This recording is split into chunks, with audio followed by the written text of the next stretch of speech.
So let's see the time delay calculation of the two loops. If you have two loops in the program, there is inner loop and outer loop.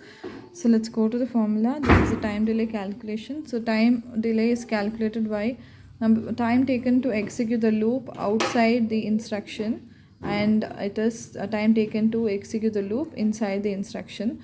So this is outside the instruction. This will be nothing but if my condition is false, what will happen to the instruction, and if my condition is true, this will be the formula that will be used to execute the loop instructions. Okay, so now let's see the formula, how to calculate the total time taken to execute the instruction if my instruction is true, time taken to execute the loop of instruction. So for that, this TLA is nothing but total time taken by the loop, and that is A stands for adjustments of the loop. So I think it is clear. A is for your adjustments. So A will be your adjustments of the loop, and this O is nothing but outside the loop instruction. This is for the condition is false, so it will have 7 T states.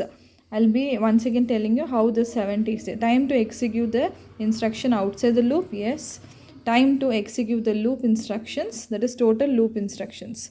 So what is this outside the loop? What is this inside the loop? So this is a loop we have in this program. We have loop 2 is there, loop 1 is there. Okay, so this is called as the inner loop. This portion is called as the inner loop. Okay, and loop 2 is nothing but this is your outer loop. This is your complete one is your outer loop. So let's see what is the T states of this program. If you see the T states of this particular line, so for the MVI, it is totally 7 T states. Already I have told you how it is 7 T states. So for loop 2, this particular line, here I am not calling any condition statements. This is a label. This loop is 2 is called as a label. For this line, same as this line only, it will have 7 T states.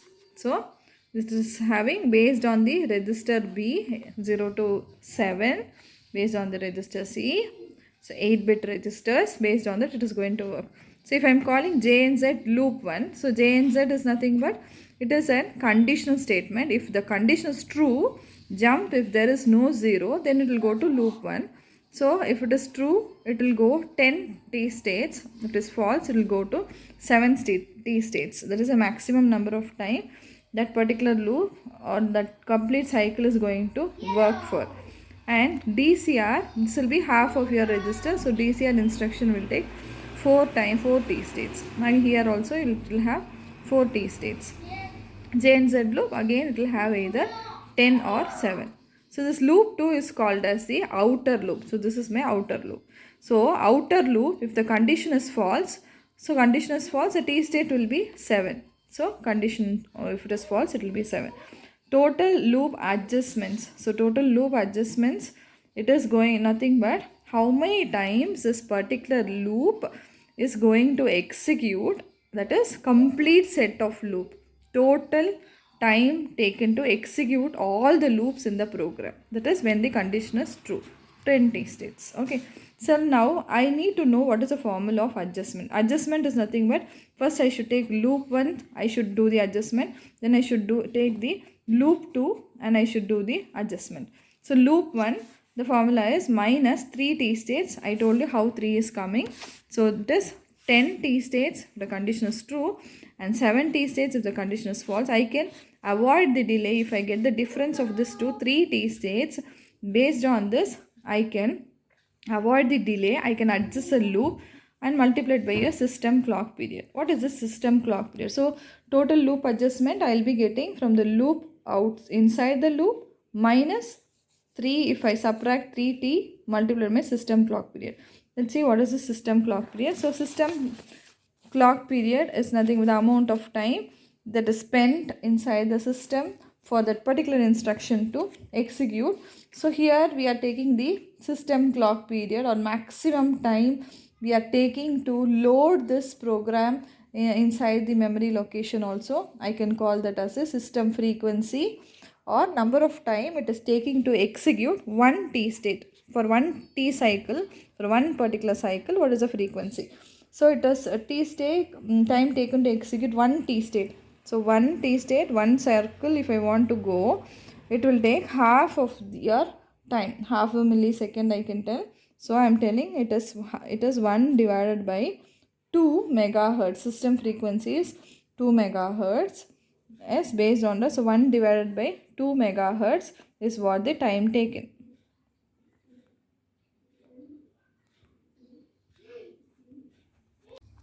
Okay, so what is the system clock period? The system clock period, it is nothing but amount of time the CPU is taking to execute, how many millions of time, or what is the response of that CPU, or the or speed of that RAM, that is internally what is the number of times the T cycle it is taking to execute a particular instruction. So generally megahertz is what we used for all these electronic devices and all to measure the frequency. We have petahertz, we have gigahertz.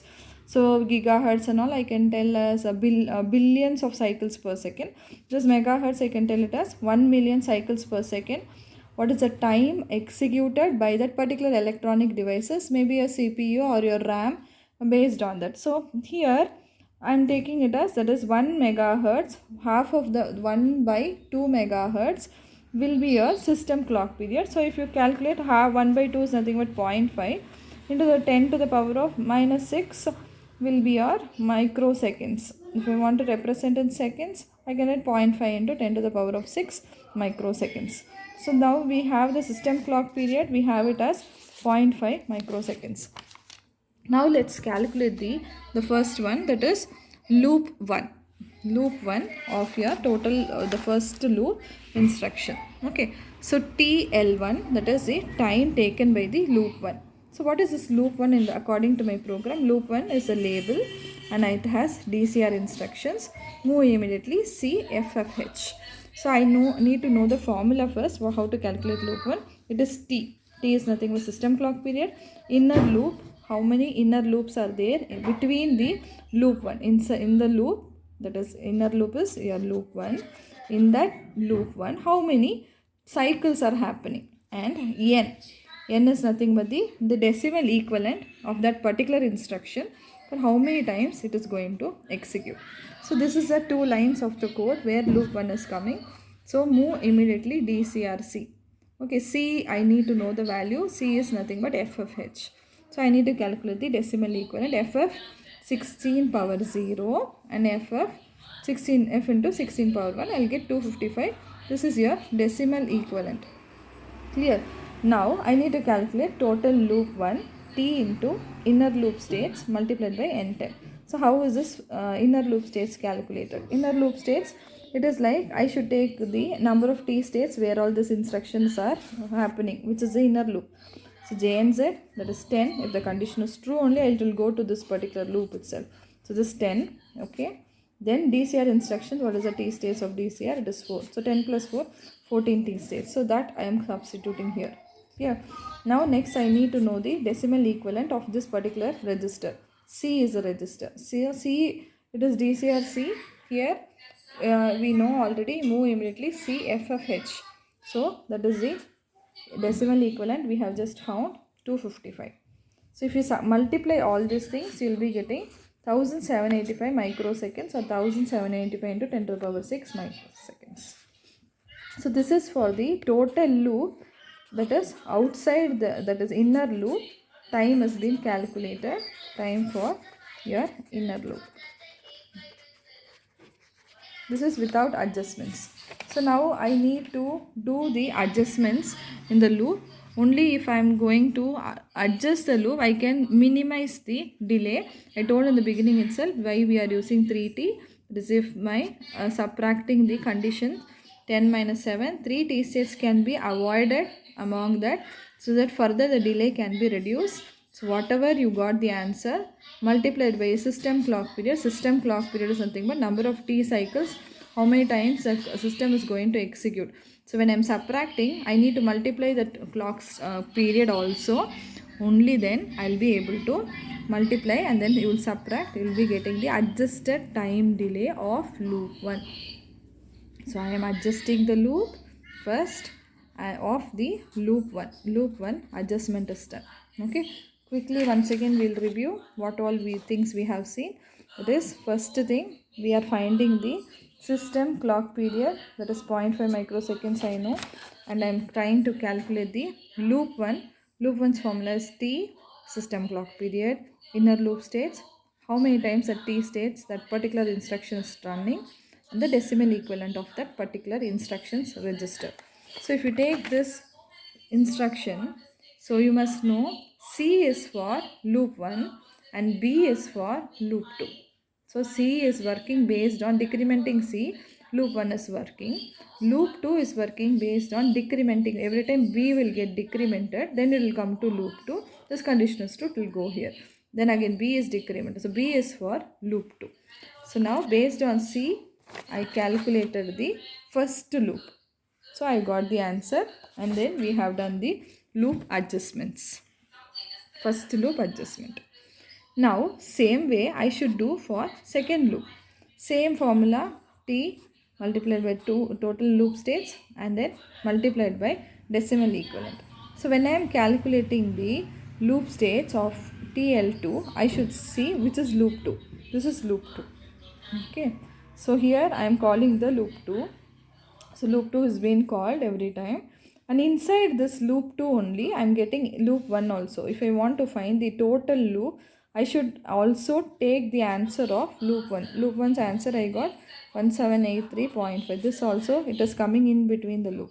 So if I want to get the complete loop, so total time for loop 2 is nothing but that is a decimal equivalent multiplied by loop inner states, system clock period, as well as we should multiply the total amount of loop adjustment of L1 loop, that is inner loops adjustment also has to be multiplied here. So now let's see the 0.5 we know system clock period. Yes, we need to calculate the inner loops T states. How to calculate? Where all loop 2 is coming, that all line has to be taken into consideration. So J and Z loop 2, S here loop 2 is coming. So the condition is true, 10 T states. Okay, 10 I should take. Now where it is going, the control of the program, it is going to 7. Okay, yes, this line is also there. And this is for loop 1, not applicable. This is for loop 1, not applicable. DCRB I told it is for loop 2. B is working based on loop 2. So DCR's time state is 4. So it will be 7 plus 4 plus 10. So totally 10 plus 7 plus 4. It will be 21 will be the inner loop states for TL2. 21. Now I need to find the decimal equivalent. So I told you it is working based on B register. B register has 38H. Convert that into the decimal value. So 56 is the answer. So 56 will be substituted. So once 56 is substituted, now when you multiply all these three, also I should consider the loop adjustment of first loop, inner loop also has to be multiplied. When you multiply, so I can correlate my formula in this way: decimal equivalent, system clock period, number of loop states multiplied by the time required to execute the inner loop with the adjustment. So when I multiply, this is the answer what I get. Now I got the adjustments of the loop. Now this is for the loop 2. I should do the adjustment for the loop 2. Same way, 3 multiplied by system clock period. After adjusting, this is the total time taken to execute all the instructions, all the loop instructions. All the loop means loop 1 as well as loop 2. Everything combined together when I executed, this is what I am getting completely after completing execution of all your 2 loops with the adjustment done. Okay, so this value is nothing but this is my final formula. Total delay is outside the loop, and then total loop of adjustments for both the loops.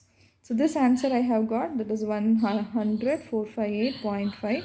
This answer is got. Now I should calculate the outside the loop instruction. I told you outside it is nothing but a system clock period multiplied by 7.